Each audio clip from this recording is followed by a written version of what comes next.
Hello guys, ഇന്ന് December 25. എല്ലാവർക്കും happy Christmas. ഇന്ന് നമ്മുടെ ബറൂസ് ഫിലിം റിലീസായ ദിവസമാണ്.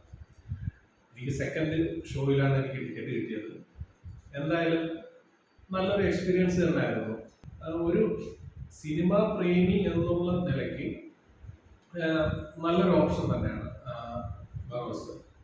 ടെക്നിക്കലി വളരെ അടിപൊളിയായിട്ടുള്ളൊരു സംഭവമാണ്. ഫിലിമിനെ കുറിച്ച് കൂടുതലായിട്ട് അറിയാവുന്നവർക്ക് എന്തായാലും ഇഷ്ടപ്പെടും. പക്ഷെ കോമൺ ആയിട്ടൊരു എന്താ പറയുക, ഒരു കുറച്ചൊന്ന് എൻജോയ്മെന്റ് അല്ലെന്നുണ്ടെങ്കിൽ മാസ് അങ്ങനെയുള്ള സംഭവങ്ങളൊന്നും എക്സ്പെക്ട് ചെയ്തിട്ട് ഈ ഫിലിം ആരും കാണേണ്ട കാര്യമില്ല. അങ്ങനെ ഉള്ളവർക്ക് കാണാം. പക്ഷെ അങ്ങനെ പോയി കഴിഞ്ഞാൽ നമുക്ക് ചിലപ്പോൾ സിനിമ ഇഷ്ടപ്പെട്ടെന്ന് വരും. പക്ഷേ visually super super and super 3D. നമ്മൾ മലയാളത്തിൽ നിന്ന് മൈഡിയർ കുട്ടിച്ചാത്തൻ നമ്മൾ കണ്ടായിരുന്നു. പലരും പറയുന്നത് മൈഡിയർ കുട്ടിച്ചാത്തൻ്റെ 3Dയെ കുറിച്ചൊക്കെ പറയുന്നത്. പക്ഷേ അവർക്ക് അതിനെക്കുറിച്ച് അറിയാനായിട്ടായിരിക്കാം. പക്ഷേ 3D കാണുന്നെങ്കിൽ നമ്മൾ ബറൂസ് തന്നെ കാണണം. അത്രയും ക്ലാരിറ്റി ആയിട്ട് റോട്ടോയൊക്കെ ചെയ്ത് വെച്ചിരിക്കുന്നതൊന്നും ഒന്നും അറിയത്തില്ല. റോട്ടോയാണെന്ന് പോലും നമുക്ക് തോന്നത്തില്ല. അത്രയും പെർഫെക്റ്റ് ആയിട്ട് അത് ചെയ്തിട്ടുണ്ട്. ഗ്രീൻ സ്ക്രീൻ ആയാലും നമുക്ക് അറിയാൻ പറ്റത്തില്ല. അത്രയും പെർഫെക്റ്റ് ആയിട്ട് ടെക്നിക്കലി അടിപൊളി ഫിലിം. ഇതുവരെയും നമ്മുടെ മലയാളത്തിൽ എന്നല്ല, ഇന്ത്യയിൽ ഇതുവരെ ഇതുപോലൊരു 3D ഫിലിം ഇല്ല. നമുക്കിപ്പോൾ എന്താ പറയുക, നമ്മൾ ഡിസ്നിയുടെ ഒത്തിരി നമ്മൾ സിനിമകൾ കണ്ടിട്ടുണ്ട്. അതിൻ്റെ കൂടെ കിടപിടിക്കുന്ന രീതിയിലുള്ള 3D മേക്കിങ് മോഹൻലാലിന് എന്തായാലും ഫിക്സ് ആയിട്ട് ലാലേട്ടൻ പൊളിച്ചു എന്ന് തന്നെ പറയാം.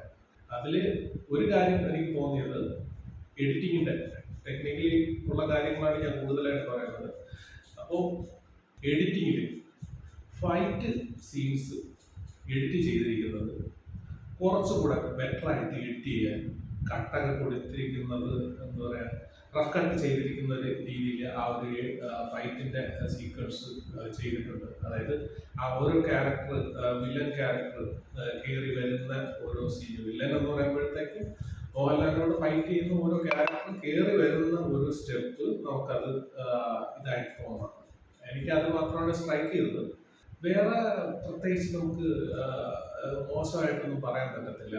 പിന്നെ അതുപോലെ റോട്ടോ ചെയ്തിട്ട് 3D നമ്മളെ നോർമൽ സ്ക്രീനിൽ തന്നെ നമുക്കൊരു 3D ഡെപ്ത് തോന്നുന്ന രീതിയിൽ ആ ഒരു മെത്തേഡ് പോലെ തന്നെയാണ് ഇതിലും കാണിച്ചിരിക്കുന്നത്. 3Dയിൽ അതേപോലെ 3D ഡിസ്പ്ലേയിലൊക്കെ 3D വിഷ്വൽസ് പ്രൊജക്ട് ചെയ്ത് കാണിക്കുന്ന ഒരു മെത്തേഡുണ്ട്. അത് അതിൻ്റെ കൂടുതൽ ഡീറ്റെയിൽസ് ഒന്നും പറയുന്നില്ല.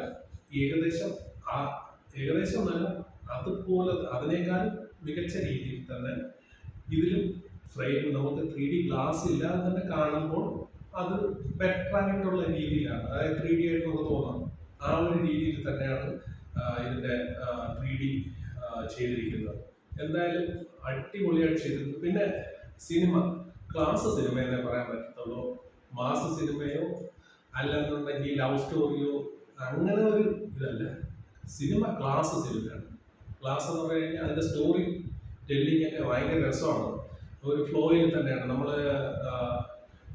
ഫിലിം ഇൻസ്റ്റിറ്റ്യൂട്ടിലൊക്കെ പഠിക്കുന്നത് ഒരു സ്റ്റോറി എങ്ങനെയാണ് പറയേണ്ടത്, ഒരു സ്റ്റോറി എങ്ങനെ പറയണം, ആ ഒരു ഫ്ലോ, ഒരു ഗ്രാഫിന്റെ കർവ് എങ്ങനെയാണ് പോകുന്നത് അതുപോലെ തന്നെ കറക്റ്റായിട്ട് പോയി ആ സ്റ്റോറി കൺക്ലൂഡ് ചെയ്യുന്നുണ്ട്. അത്രയും അടിപൊളിയായിട്ട് സ്റ്റോറിയൊക്കെ ചെയ്തിട്ടുണ്ട്. പക്ഷെ സ്റ്റോറി നമുക്ക് പലപ്പോഴും പലയിടത്തും നമ്മൾ കേട്ടതുപോലെയൊക്കെ നമുക്ക് തോന്നാം, കണ്ടതുപോലെയൊക്കെ നമുക്ക് ഫീൽ ചെയ്യാം. നമ്മൾ സ്ഥിരം ഒരു എന്താ പറയുക, ഒരു ഭൂതത്തിന്റെ കഥ നമ്മൾ കേൾക്കുന്ന ആ ഒരു ലാഘവത്തോടെ തന്നെയാണ് ആ സ്റ്റോറി പോകുന്നത്. പക്ഷെ സ്റ്റോറി പറഞ്ഞിരിക്കുന്നത് കറക്റ്റ് ആ ഫ്ലോയിൽ പോയിട്ടുണ്ട്. കാസ്റ്റിംഗ് ചെയ്തിരിക്കുന്നത് കൂടുതലും വിദേശത്തുള്ള ആൾക്കാരാണ്. അവര് നമ്മുടെ മലയാളം സംസാരിക്കുമ്പോഴും ഇംഗ്ലീഷൊന്നും സംസാരിക്കുമ്പോഴും സ്പാനിഷ് ഭാഷ സംസാരിക്കുമ്പോഴൊന്നും ആ ഒരു ഫീൽ വരത്തില്ല. പക്ഷെ മലയാളം സംസാരിക്കുമ്പോൾ അവരുടെ അഭിനയത്തിൽ അവർക്കത് എന്താ പറയുക, ആ ഒരു ഫീലിങ്സ് വരാത്ത രീതിയിൽ അവർ വെറുതെ പറഞ്ഞു പോകുന്നുണ്ട്. പിന്നെ അതിൽ ഉടനീളം ഡബിങ്ങിനെ കുറിച്ച്, ഡബിങ് ആർട്ടിസ്റ്റായിട്ട് ഒരു ക്യാരക്ടർ കൊടുത്തതിന് ശേഷം തന്നെ കാണും എന്നാണ് എനിക്ക് മനസ്സിലായത്. അതൊക്കെ നന്നായിട്ട് ചെയ്തിട്ടുണ്ട്. പുള്ളിക്കാരത്തി നന്നായിട്ട് ചെയ്തിട്ടുണ്ട്. കടലിനടിയിൽ വെച്ചിട്ടൊരു ഒരു ക്യാരക്ടർ ഉണ്ടായിരുന്നു. അപ്പോൾ അതൊരു 3D ക്യാരക്ടറായിട്ടാണ് ചെയ്തിരിക്കുന്നത്. അത് കുറച്ചുകൂടെ 3D ക്യാരക്ടേഴ്സിന് ക്ലോത്തിൻ്റെ എഫക്ട്സ് ഒക്കെ കുറച്ചുകൂടെ അതിൻ്റെ കോസ്റ്റ്യൂം 3Dയുടെ കോസ്റ്റ്യൂം ഇത്തിരി കൂടെ ബെറ്റർ ആക്കാമായിരുന്നു. എന്താ പറയുക, അത് സൂപ്പർ ആക്കിയിരുന്നെങ്കിൽ അടിപൊളി ആയിരുന്നേനെ. അവിടെ ഒരു കുറച്ചുകൂടെ ഒരു ഫീലൊക്കെ കൊണ്ടുവരുമായിരുന്നു. പക്ഷെ അതിൻ്റെ അകത്തുള്ള ആനിമേഷൻസ് ഒക്കെ അടിപൊളിയാണ്. ആനിമേഷൻസും അതിൻ്റെ ഡിസൈനിങ്ങും ബാക്കിയുള്ളതെല്ലാം അടിപൊളിയാണ്. പിന്നെ ആർട്ട് ഡയറക്ഷൻ ഒരു രക്ഷയില്ല. കറക്റ്റ് നമ്മൾ ആ ഒരു അന്നത്തെ കാലഘട്ടത്തിലോട്ട് തന്നെ അത് കൊണ്ടുപോകുന്നു. കോസ്റ്റ്യൂം ചെയ്തിരിക്കുന്നതൊക്കെ പെർഫെക്റ്റ് ആണ്. ഞാൻ ഈ പറഞ്ഞത് ആ 3D ക്യാരക്ടറിന്റെ 3D മോഡലിംഗ് ചെയ്തിട്ട് അതിന്റെ ക്ലോത്ത് എഫക്ട്സ് ഒക്കെ കൊടുത്തിരിക്കുന്നത് കുറച്ചുകൂടെ ഡൈനാമിക്സ് ഒക്കെ കുറച്ചുകൂടെ കൊടുക്കാമായിരുന്നു. എന്നാൽ അത് കുറച്ചുകൂടെ അടിപൊളിയായിരിക്കുമായിരുന്നു. പിന്നെ ക്യാമറയൊക്കെ അടിപൊളിയായിട്ട് എടുത്തിട്ടുണ്ട്. ഫ്രെയിം എല്ലാം അടിപൊളിയായിട്ടുള്ളൊരു വിഷ്വൽ. ഓരോ ഷോട്ടും ഓരോ സീക്വൻസും അടിപൊളിയായിട്ട് ചെയ്തിട്ടുണ്ട്. അത്ര അടിപൊളിയായിട്ടാണ് ചെയ്തിരിക്കുന്നത്. പിന്നെ പലർക്കും നെഗറ്റീവ് അഭിപ്രായങ്ങളുണ്ട്. പക്ഷെ അവര് നോക്കുന്നത് ഇപ്പോ വിജയുടെ ലിയോ പോലെയോ അതുപോലെ നമ്മുടെ KGF പോലെയോ അങ്ങനെയൊക്കെയുള്ള രീതിയിൽ ചിന്തിച്ചിട്ട് പോയി കഴിഞ്ഞാൽ ദഹിക്കത്തില്ല. പക്ഷെ 3D സിനിമയാണ്, 3D ആണ് എന്നെല്ലാം മനസ്സിലാക്കിയിട്ട് പോയി കഴിഞ്ഞാൽ വേറെ പ്രശ്നമൊന്നും വരത്തില്ല.